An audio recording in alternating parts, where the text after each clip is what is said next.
Claudine, locale per palati fini e buongustai, dove si mangia, si beve e si respira Bird, Collio e Quay. Sono Claudia Zano e vi aspetto con le mie specialità. Cosa aspettate? Claudine, Food, Wine, Music e sei in pole position.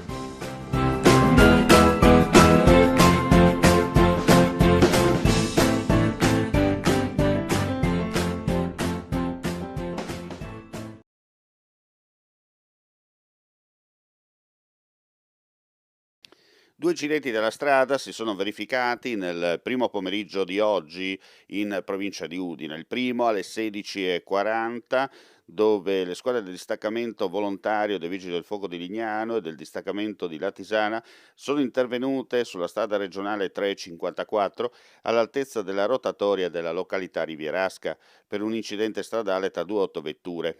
Intervenuti hanno messo in sicurezza i mezzi incidentati, uno dei quali rovesciato sul fianco, l'area del sinistro, e hanno collaborato con il personale sanitario del 118 a soccorrere i feriti. Il sinistro, le cui cause sono al vaglio delle autorità competenti, ha causato il ferimento di 5 persone.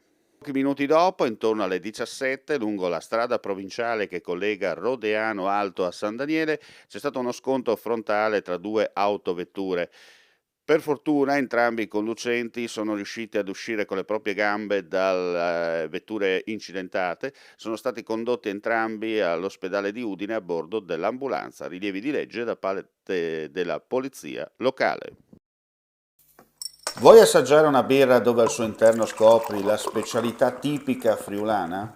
Lumi Beer, il prodotto ricavato in 20 ettari di terreno coltivato orzodistico, biodiversità, performance ambientale.